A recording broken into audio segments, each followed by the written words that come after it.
A paz do Senhor Jesus, EBD na íntegra, quarto trimestre de 2021, lição de número 6, que tem por título Paulo no poder do Espírito Santo.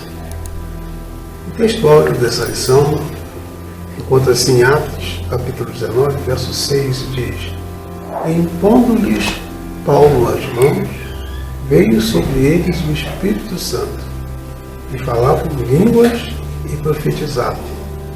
A verdade prática diz: uma vez movidos no poder do Espírito, podemos ser bem-sucedidos na missão de pregar o Evangelho a toda a criatura. A leitura bíblica em classe encontra-se em Atos, capítulo 19, dos versículos 1 ao 7. O objetivo geral dessa lição é conscientizar de que é preciso viver na plenitude do Espírito para fazer a obra de Deus. A introdução diz: movido pelo Espírito Santo, o apóstolo Paulo passou a ter como missão de vida dar testemunho de Jesus e provar que ele é o Cristo. Está em Atos, capítulo 19, versículos 21 e 22. Nesta lição veremos como Paulo pregou a Cristo no poder do Espírito, seu argumento sobre a plenitude do Espírito Santo e a fonte da revelação do Espírito Santo em seu ministério. Confirmaremos que o ministério do apóstolo Paulo foi um ministério no poder do Espírito Santo. Então nós vamos estar aprendendo, nós vamos estar meditando nessa importante lição, a qual Deus nos mostra, Deus nos traz a importância de nós vivermos sempre, principalmente quando nós estamos fazendo a obra do Senhor, uma vida na plenitude do Espírito Santo. E é isso que nós vamos aprender com o apóstolo Paulo. O primeiro tópico diz: pregando a Cristo no poder do Espírito. O livro de Atos mostra que após sua conversão, Paulo ficou alguns dias com os discípulos que estavam em Damasco. E logo em seguida, ele pregava a Jesus, e este era o Filho de Deus, nas sinagogas. Mais tarde, quando chegou a Jerusalém, Paulo falava ousadamente no nome de Jesus. Era o poder do Espírito Santo que o movia de tal modo que o apóstolo não tinha outra missão senão pregar a Jesus e este crucificado. Ele só poderia pregar tal mensagem pelo Espírito de Deus. O que chama atenção nesse tópico, esse subtópico, é o fato de que quando Paulo chegou a Jerusalém, ele pregava ousadamente. Isso mostra essa ousadia, essa intrepidez. Isso mostra justamente o quanto ele estava cheio do Espírito. E Paulo ele revela isso a Timóteo, na segunda carta a Timóteo, no capítulo 1, 2 Timóteo, verso 7, quando ele diz que Deus não nos deu espírito de covardia, mas deu espírito de ousadia. Se nós olharmos como eram os apóstolos, como eram aqueles discípulos do Senhor Jesus que estavam ali antes deles serem revestidos do poder, ali na descida do Espírito Santo no Pentecostes, e a ousadia deles depois, deles estarem receberem ali a plenitude do Espírito Santo. Isso não mudou, hoje é a mesma coisa. Quando o obreiro, quando qualquer um de nós formos fazer a obra do Senhor sem estarmos revestidos do poder do Espírito Santo, nós vamos ter dificuldade de fazer a tal obra. Muitas das vezes vamos ter dificuldade, não vamos ter muita disposição para fazer, né? Muitas coisas vão com facilidade nos paralisar. Mas quando nós estamos revestidos, quando nós estamos cheios do poder do Espírito Santo, nós temos ousadia, nós temos coragem. Não vai haver sobre um de nós, né, um espírito de covardia, mas sim de ousadia. E é isso que nós vimos aqui no apóstolo Paulo, né, movido sempre, né, pelo poder do Espírito. O segundo subtópico diz: o caminho de pregação. Depois do estágio no deserto, né, da Arábia, por 3 anos, Paulo voltou a Damasco e daí foi a Jerusalém. Não teve uma recepção calorosa porque os cristãos de Jerusalém, inclusive os apóstolos, ainda temiam a presença do antigo Saulo de Tarso. Com alguma reserva, ele foi acolhido na igreja mãe e todos ouviram seu testemunho e, sem se intimidar, ele pregava ousadamente para os judeus e gregos da cidade. Entretanto, Paulo recebeu uma revelação de que deveria sair de Jerusalém. Então, como nós estudamos na lição passada, né, sabemos que Paulo ele foi para o deserto, ficou lá, ficando lá volta de mais de 3 anos, e quando ele volta, ele vai para Jerusalém, mas ali as pessoas estavam preocupadas, né? Saber se a lembrança, né, do antigo Saulo de Tarso ainda estava muito viva na memória daqueles irmãos, inclusive dos apóstolos, que ainda não tinham aquela certeza, aquela confiança se verdadeiramente aquele ano havia sido mudado, havia sido restaurado. Mas uma coisa que nós já aprendemos, nós temos essa experiência, né, é que quando nós temos um encontro verdadeiro com o Senhor Jesus, existe transformação sim dessa pessoa, como foi o caso de Paulo, que teve um encontro, algo assim fenomenal, teve um encontro verdadeiro ali. Ele viu, né, o Jesus ressurreto diante dele, falando com ele. Era impossível, né, ele não ter sido transformado. Ele foi verdadeiramente transformado. E ele não se intimidou, ele sabia, ele já estava preparado para passar por aquilo tudo. E ele não se intimidou, cheio do Espírito Santo, ele pregava, né, tanto para os judeus como para os gregos, né? Mas o próprio Senhor também apareceu para ele em uma visão, dizendo que ele precisava sair de Jerusalém. Isso estava em Atos 22, 17 e 18. E assim ele teve que saiu de Jerusalém. E foi, né, para continuar fazendo a sua obra, e voltou para Damasco, voltou para outras regiões, aquelas regiões, e ali para Tarso, e ele foi dar continuidade à sua obra. Paulo e suas viagens missionárias, seu terceiro subtópico. Na primeira viagem, Paulo não estava só, mas acompanhado e assistido por Barnabé, que era um conselheiro competente. Os dois, Paulo e Barnabé, passaram por vários lugares e visitaram os discípulos que estavam em Antioquia, Fenícia, Chipre e outros pequenos lugares. Na segunda viagem missionária, o apóstolo e Barnabé voltaram a Antioquia porque a igreja dessa cidade havia crescido e se tornou o ponto de partida para visitar outras cidades. Nessa viagem, eles passaram por Listra, Troas, Filipos, Tessalônica, Bereia, Atenas, Corinto e por fim Éfeso. Em todas essas viagens, o Espírito Santo movia o ministério de Paulo. Nós também já verificamos em lições passadas como que foi esse chamado, né, de Paulo, né? Quando Paulo, na igreja de Antioquia, tanto Paulo como Barnabé foram separados pelo próprio Espírito Santo, né, para fazer essa obra missionária. Então, quer dizer, foi um chamado do próprio Deus, capacitado pelo próprio Deus, revestido, né, pelo próprio Deus, e assim Paulo pôde fazer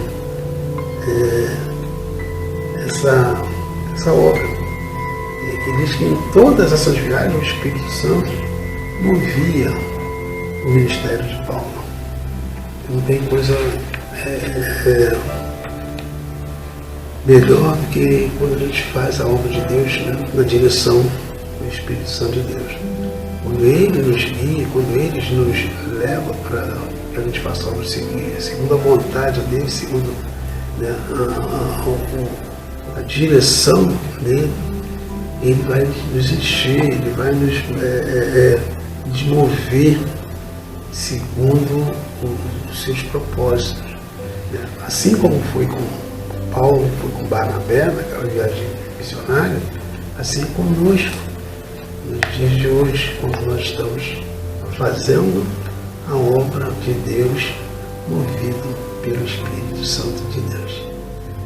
O segundo tópico diz: o argumento de Paulo sobre a plenitude do Espírito. Paulo, ele aclara o ensino sobre a plenitude do Espírito. Nos capítulos anteriores, depois da separação entre Paulo e Barnabé, o jovem Timóteo e Silas passaram a acompanhar o apóstolo. Quando Paulo voltou a Éfeso, deparou-se com um grupo de discípulos que seguiam o ensino de Apolo e foram batizados com o espírito de arrependimento de João Batista.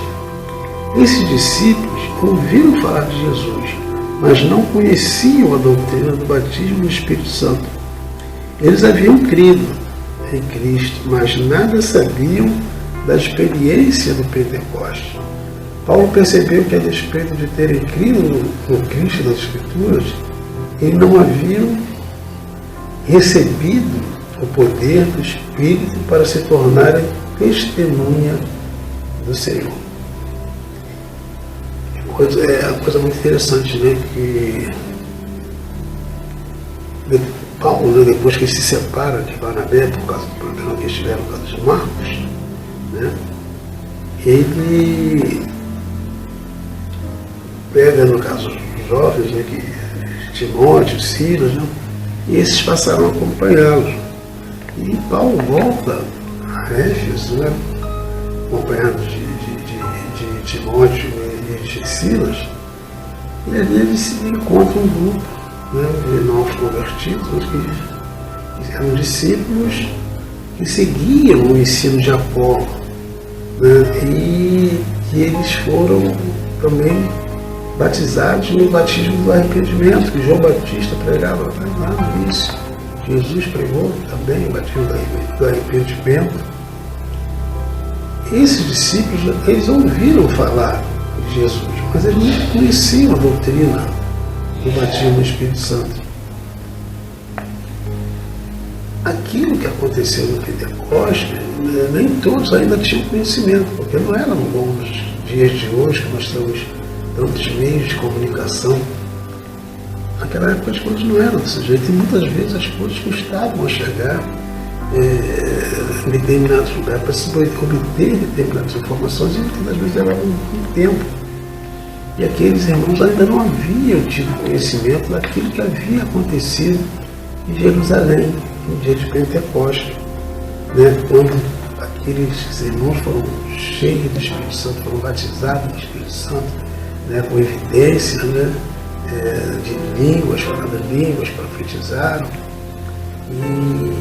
mas eles não conheciam isso. Então, Paulo, ele foi orientando aquelas pessoas, né, nesse sentido. Depois nós vamos ver como aqueles irmãos foram transformados. No segundo subtópico, a palavra diz assim, por causa da lição, né, vai nos dizer assim: é preciso crer para receber o Espírito Santo. Ninguém recebe o batismo no Espírito Santo antes de crer em Cristo como Salvador. Somente depois de passar pela experiência da conversão, de reconhecer Jesus como Salvador, então o Senhor concede o dom do Espírito Santo, ou seja, o batismo do Espírito Santo sobre a pessoa convertida. Não existe uma sequência desses fatos. As pessoas não... Jesus, que é quem batiza com o Espírito Santo, ele só vai batizar aqueles que creram nele, que passaram pela conversão, aqueles que são novas criaturas. A pessoa que ainda não nasceu de novo, essa não vai ser batizada no Espírito. Aqueles discípulos lá estavam, eles eram nova criatura, eles já haviam crido em Jesus. Então eles estavam prontos, estavam aptos para receberem o batismo no Espírito Santo. Agora vamos falar um pouco sobre quem era Paulo. Paulo cuida para esclarecer a Paulo. Quem era Paulo? Era um judeu de Alexandria, cidade egípcia, de grande cultura. Certamente Apolo teve uma elevada formação, principalmente no conhecimento das escrituras sagradas, e se destacava pela eloquência. Tornou-se um discípulo de João Batista à distância e creu na mensagem dele.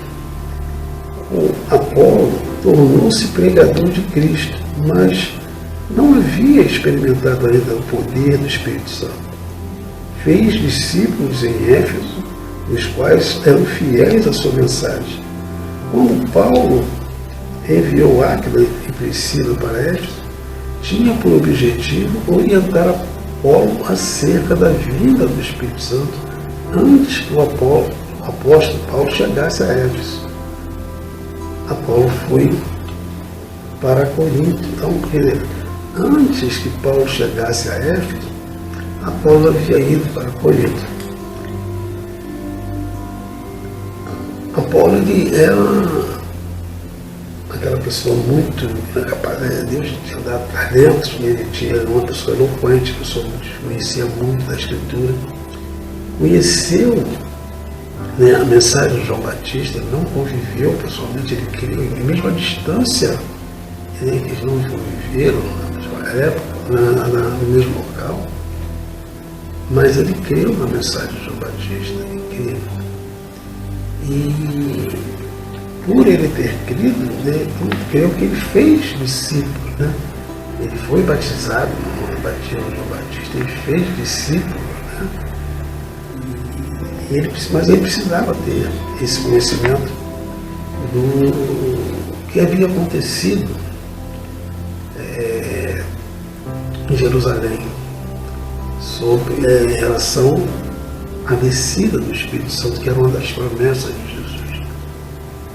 E quando Paulo envia, no caso ali, Áquila e Priscila para Éfeso, né, para dar essa orientação a ele, né, antes do apóstolo Paulo chegar. Assim como o apóstolo Paulo chega, ele já havia voltado para Corinto, ele já havia ido para Corinto.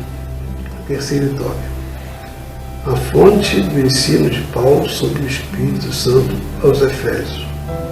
Primeiro subtópico diz: as Escrituras como fonte de revelação sobre o Espírito Santo.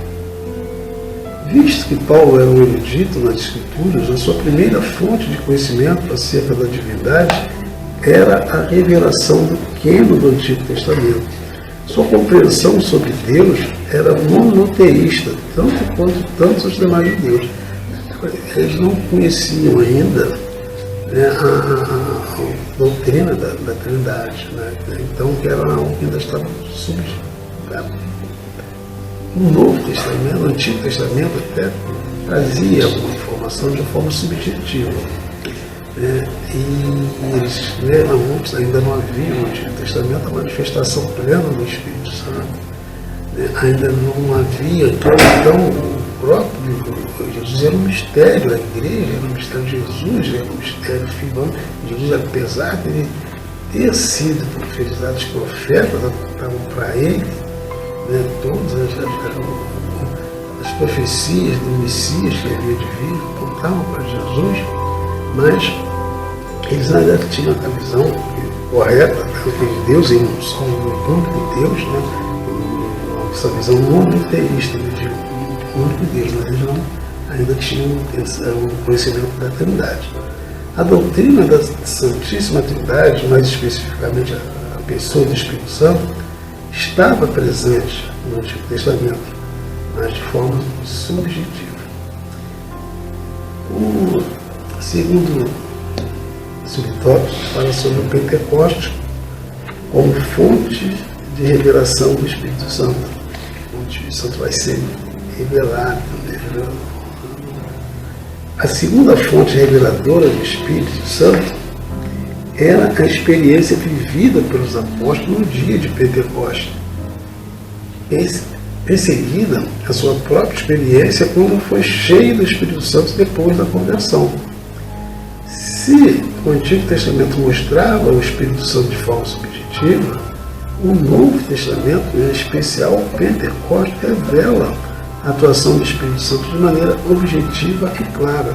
E depois da Pentecostes, depois do batismo do Espírito Santo, depois que os discípulos, depois que aqueles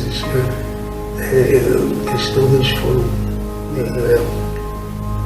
cheios do Espírito Santo, foram revestidos do poder, Deus começou a usar aqueles irmãos de uma maneira tão poderosa que ali ficou claro e evidente, né, de uma forma extremamente objetiva, a manifestação do Espírito Santo. Porque no passado a gente não tinha. O Espírito Santo ele atuava de forma pontual sobre algumas pessoas em momentos específicos, para situações específicas. Após o Pentecostes, né, então, conforme havia sido profetizado pelo profeta Joel, não houve um derramamento do Espírito sobre todos aqueles que criam, aqueles que buscavam. Como e isso continua, né? Até hoje, apesar de alguns grupos, né, que são chamados sensacionistas, né, eles acreditam que eles creem no que ocorreu no Pentecostes, mas eles acreditam que aquilo foi só para aquela época.